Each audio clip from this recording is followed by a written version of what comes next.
កណាពេលនេះយើងមកដល់ប្លង់ទ្វារវត្តអដងហើយបាទបាទតាមជួបគ្នានៅភ្នំអដងបាទសូមស្វាគមន៍ចូលមកកាន់វីដេអូដំណើរកំសាន្តរបស់យើងខ្ញុំបាទហើយថ្ងៃនេះដែរមកនាំពុកម៉ែបងប្អូនទស្សនានៅទិដ្ឋភាពរមណីយដ្ឋានភ្នំអដងទាំងអស់គ្នាបាទ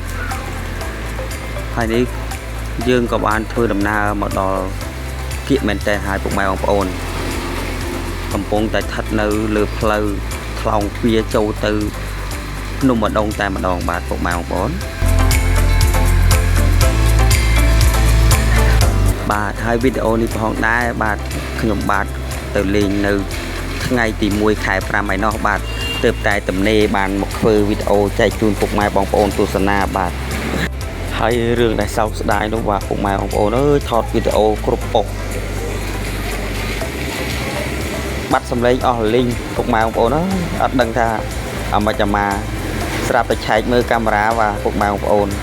បិទសម្លេងកាមេរ៉ាចាំមិនចេះឆ្ងល់ថតបដើនិយាយបដើតាមផ្លូវអញ្ចឹងណាពុកម៉ែបងប្អូនហើយបាត់សម្លេងអស់លីងឥឡូវមកសុខចិត្តចំណាយពេលបញ្ចូលសម្លេងនៅផ្ទះឯនេះវិញអត់មានសម្លេងស៊ីនឲ្យពុកម៉ែបងប្អូនស្ដាប់បាទមិនបញ្ចូលសម្លេងនៅផ្ទះវិញធ្វើម៉េចវីដេអូដែលខ្ញុំថតបាត់សម្លេងអស់រលីងតែម្ដងពេលមកដល់ផ្ទះវិញមិនឃើញឆែកកាមេរ៉ាទៅមិនថាអូកាមេរ៉ារបស់ខ្ញុំបាទបិទសម្លេងស្ដាយមែនតើពុកម៉ែបងប្អូនអូដើរលេងយូរម្ដងស្រាប់តែថតវីដេអូហើយបាត់សម្លេងអស់រលីងអើយបាទពេលនេះយើងក៏មកដល់គៀកមែនតើហើយពុកម៉ែបងប្អូនណាគៀកមែនតើហើយបាទជិតសល់តែប្រហែលគីឡូដីទៀតដល់ហើយពុកម៉ែបងប្អូន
ហើយនៅពេលនេះយើងក៏មកដល់ផ្លូវចូលឡើងភ្នំហើយពុកម៉ែបងប្អូនទាំងអស់គ្នាបាទ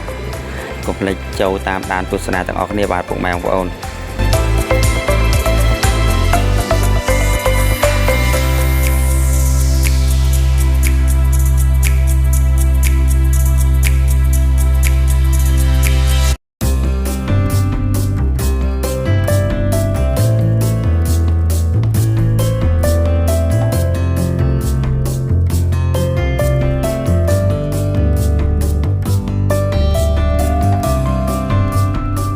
គណៈពេលនេះបានមកដល់ភ្នំ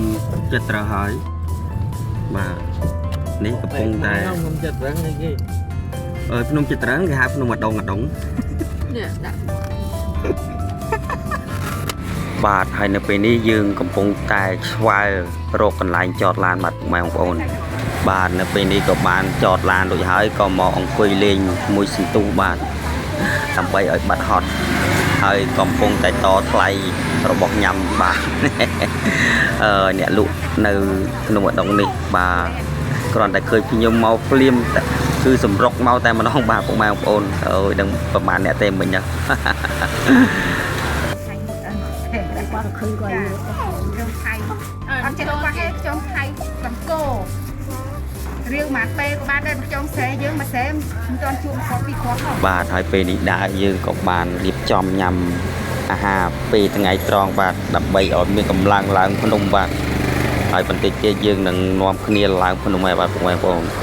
យើងមកដល់លើក្រុមម៉ែពុកម៉ែបងប្អូនហើយកំពុងតែតថ្លៃទិញធុកទិញទៀនទិញផ្កាបាទដើម្បីទៅថ្វាយដល់ព្រះអង្គដំបងដែករបស់យើងម៉ែពុកម៉ែបងប្អូនហើយនេះយើងក៏បានចូលទៅដល់ក្នុងបាទដើម្បីអុជធូបថ្វាយបង្គំដល់ព្រះអង្គដំបងដែករបស់យើងផងដែរបាទដើម្បីសូមសេចក្តីសុខសេចក្តីសប្បាយពីព្រះអង្គបាទហើយនេះបាទអូយមួយ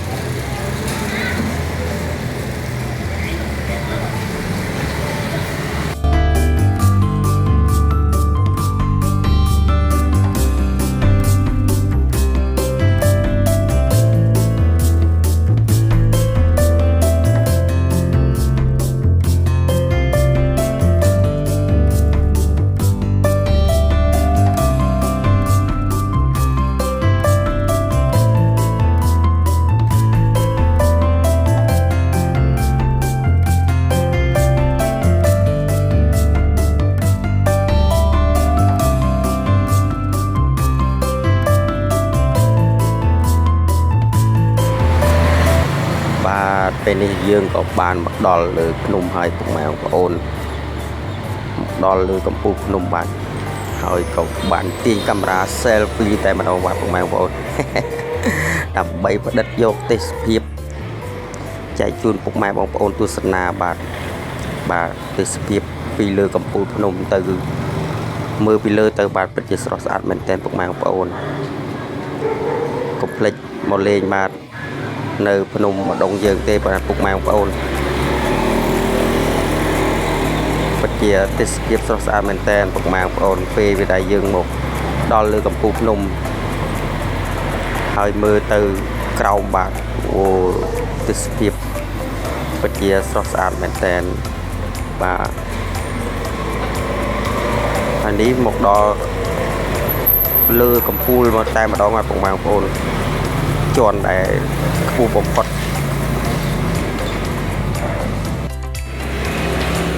បាទហើយនៅពេលនេះវីដេអូរបស់យើងខ្ញុំក៏ជិតឈានចូលមកដល់ទីបញ្ចប់ផងដែរបាទហើយក៏សូមអរគុណពុកម៉ែបងប្អូនដែលតាមដានទស្សនាវីដេអូរបស់យើងខ្ញុំតាំងពីដើមរហូតដល់ចប់សូមជូនពរពុកម៉ែបងប្អូនជួបតែសំណាងល្អសុខភាពល្អគ្រប់ក្រុមគ្រួសារសូមអរគុណសូមជម្រាបលាជួបគ្នានៅវីដេអូក្រោយទៀតបាទបាយបាយ